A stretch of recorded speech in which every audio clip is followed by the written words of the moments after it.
নমস্কার বন্ধুরা, আমি গার্গী মুখার্জি। আমি এই ধরনের কিউট সুন্দর সুন্দর প্রোডাক্টগুলো আমার শপে রাখি। আর এই প্রোডাক্টটা তোমরা অনেকেই পছন্দ করেছো। তোমাদের আগে 50,000-এরটা ভিডিও করে দিয়েছি। 50,000-এর মানে দাঁড়াও, এখানে পুরো অ্যামাউন্টগুলো জমা করলে এই বক্সে 50,000 হবে।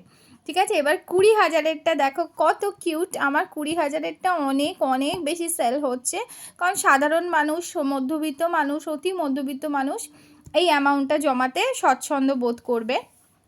এবার একটা আওয়াজ শোনাচ্ছি, শোনো। এটা কিন্তু পুরো উডেন, হ্যাঁ, পুরো শক্তপোক্ত উডেন। আর এই বক্সটা কি কিউট এসছে, কি বলবো তোমাকে। দেখো, এখানে একটা পেতলের ফ্রেম করা রয়েছে। এখান দিয়ে তোমরা টাকাটা ভেতরে ভরবে, আর এখানে তোমরা পেনটা রাখবে, মানে পেন বা স্কেচ পেন। এর ভেতরে ধরো প্রথম দিন তোমরা ভরলে 100 টাকা, তাহলে এখানে 100টা কেটে দেবে।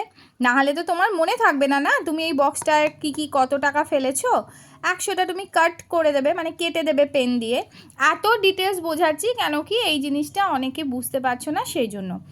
তো এর ভেতরে 100 টাকা জমা হয়ে গেল। পরের দিন তোমার কাছে 200 টাকার একটা নোট তুমি পেয়েছো, তো তুমি সেভিংস করতে পারবে। তো পরের দিন যেখানে 200 আছে সেখানে 200টা কেটে দিলে, 200টা ভরে দিলে। তারপরের দিন দেখা গেছে তুমি 500 টাকার একটা নোট পেয়েছো। যেই 500 টাকার নোটটা পেলে সেভিংসের জন্য, এখানে 500 টাকাটা ভরে দিলে, আর এখানে 500 কেটে দিলে। এইভাবে তুমি যতদিন তোমার মানে এটা ভর্তি হবে, মানে প্রত্যেকটা এই যে অ্যামাউন্ট তোমার কাটা পড়ে যাবে, পুরোটা যখন তোমার ভর্তি হবে তখন দেখা যাবে এই বক্সটার ভেতরে 20,000 টাকা সেভিংস হয়ে গেছে। আর এটা কিন্তু যথেষ্ট শক্তপোক্ত, রীতিমতো মানে গায়ে জোর লাগিয়ে তোমাকে এটাকে ভেঙে টাকা বার করতে হবে, রাইট?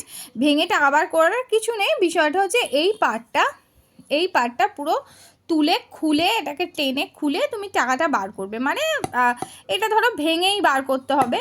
এটা শুনে নিয়েছো কতটা শক্ত।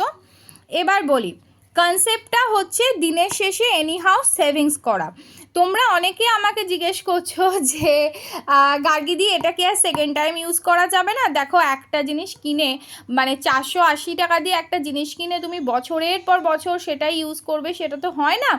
এটা 480 টাকা দিয়ে কিনে তুমি যদি 20,000 টাকা জমাতে পারো, তো এর থেকে বড় খুশি আর কিছু নেই। যে এই খুচরো খাজরা টাকা, এই 50 টাকা 100 টাকা এদিক ওদিক হাত খরচের টাকা ভরে দিয়ে তোমার 20,000 টাকা হয়ে গেছে, যখন পাবে টাকাটা এটা ভাঙে, এর থেকে খুশি আর কিছু নেই। আর এটাকে ভেঙেই বার করতে হবে।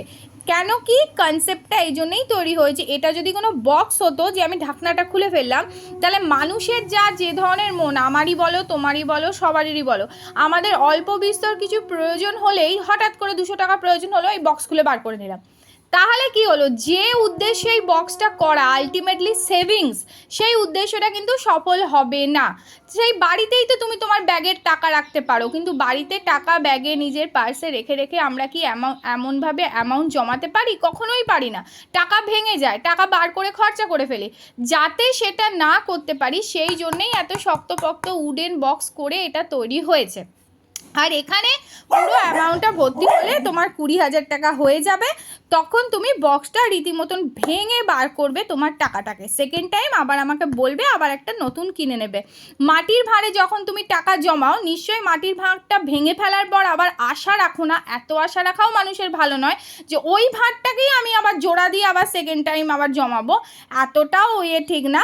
তো এটা ওয়ান টাইম ইউজ, একবারই ইউজ করবে। এবার ধরো যারা অতি সাবধানী, তারা এমনভাবেই এটা বার করলো বা খুললো যাতে টাকাটা বার করার পর এটা আবার তুমি ফেভিস্টিক দিয়ে লাগিয়ে দিলে, সেটা তাদের একান্ত ব্যক্তিগত ব্যাপার। কিন্তু বিষয়টা হচ্ছে এটা ওয়ান টাইম ইউজের জন্য। দিনের শেষে এই খুচরো খাজরা টাকা যেটা এদিক ওদিক খরচা হয়ে যায়, জমিয়ে আমি যদি 20,000 করতে পারি, এর থেকে বড় কিছু আর হয় না। তো আমার পাড়াতে প্রত্যেকটা বৌদিরা এই জিনিসটা ভীষণ পছন্দ করেছে। 20,000-এর সেল ভীষণ। এছাড়া 50,000 আছে, 1 লাখ আছে, আর 10,000 আছে। 50,000 আর 1 লাখের যেটা আছে সেটা এর চারি সাইডটাতেও পেতলের ফ্রেম করা আছে। ওই বক্সের সাইজ 19-20 হচ্ছে, একটু হালকা, মানে এইটুকু হয়তো বড় হচ্ছে, কিন্তু একই মেটেরিয়াল, একই জিনিস, একই দাম।